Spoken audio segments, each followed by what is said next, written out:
are the injuries a concern with this free agent class? We're all excited. We're excited. We wanted to see some moves. We had some names on our lists. I think Tyron Smith was on a lot of our lists. 𝐉𝐞𝐭𝐬 was on my list for the defensive side of the ball.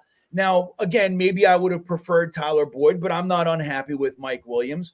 But when you look at this group, again, Mike Williams, 18 games the last couple of years. Tyron Smith missed 4 games last year. He only played 4 games in 2022. He missed 6 games in 2021.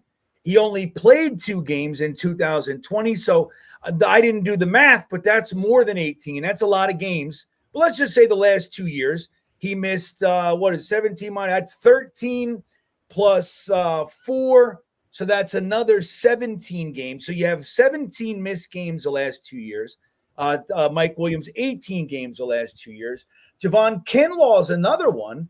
And we'll also talk about our backup quarterback, who's known for maybe holding the ball just a second or two too long, maybe a little bit risk or two he shouldn't take, and he gets hurt as well.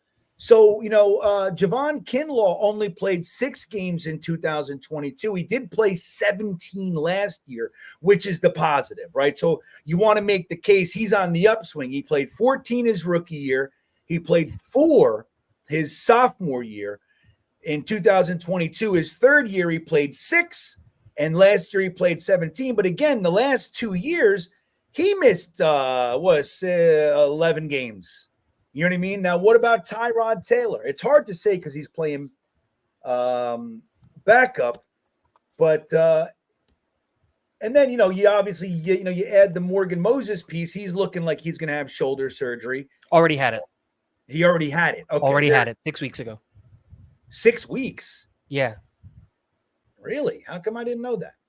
What I saw a report today saying that, yeah, he tore his pec week 4 of the season, played the entire year on it, every game. He didn't miss a game, and then had his pec surgically repaired 6 weeks ago, and that he should be good to go for training camp.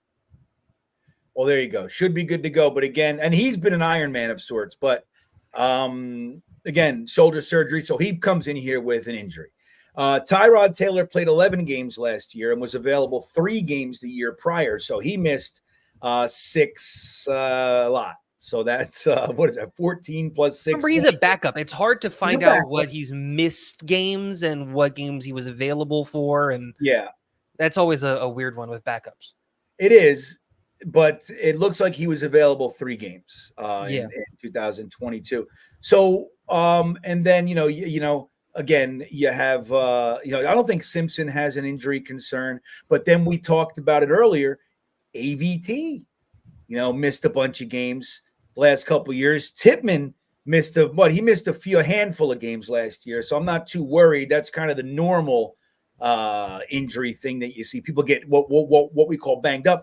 But Tigo, are you concerned? I mean, look, we're excited. These guys are clearly talented. Morgan Moses, Tyron Smith, Mike Williams, all these talented guys, but every single one of them has a viable, legitimate injury concern. Does this taint the free agent class? Should we be as excited as we are for this group of beat up, dented cans? What do you think? Players get hurt. Like, that's what happens. That's just the reality of the situation.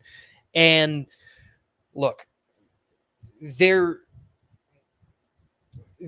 is no perfect solution, especially going into an offseason where you need to replace 60% of your offensive line, right? And if I'm being honest, I was totally ready for this offensive line to be a high-priced guard coming in, Elijah Vera Tucker and Carter Warren at tackles.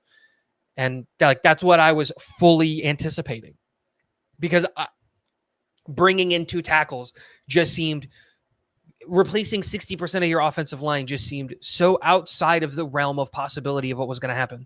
If fixing your O-line was so easy, why haven't the Bengals done it in 6 years?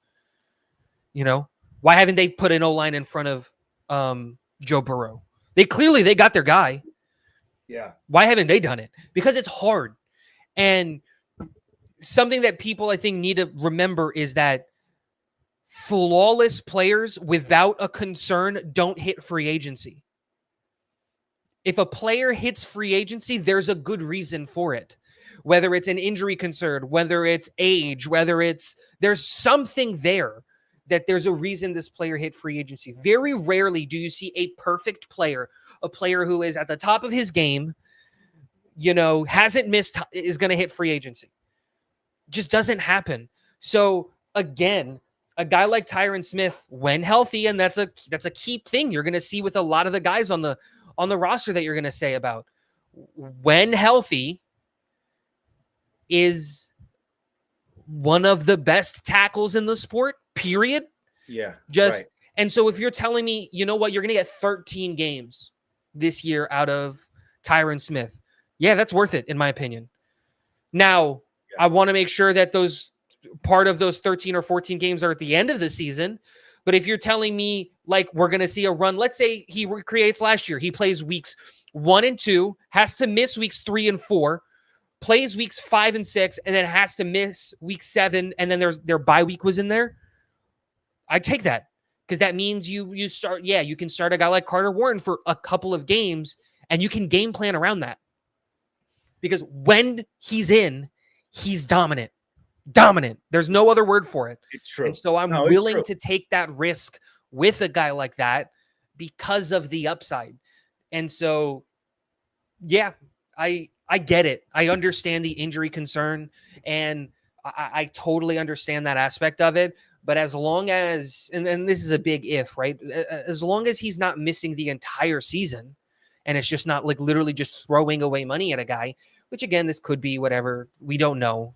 Knock on wood. Well, and the contract is tailored in such a way, it's really quite beautiful. It's eloquent. The contract, it's like it keeps going at different percentages. As it increases, he gets more money. If he does miss the lion's share of the season, doesn't get nothing. He gives out of the lion's share of his contract. Yep, absolutely. Really solid. I was impressed when I saw how incredibly detailed that breakdown was. I mean, I don't know how many players would really agree to that. You know what I mean? So I don't know. Again, it's a large chunk of money. And here's the thing. It's a guy betting on himself. Yeah. That's the thing. That's the thing that I really like a lot about a lot of the contracts that we're seeing here. It's that these contracts are coming out and it's up to, and this is why I'm so curious about seeing the Mike Williams contract, because he's another guy coming off of a compounding knee injury. He had, I believe it's the same injury that Breece Hall had, an ACL and an MCL, where it's just like, he took a contract, I hope, where he's betting on himself. What's up, guys? Matt O'Leary from Talkin' Jets. If you liked that video, please make sure to subscribe and follow for more New York Jets content.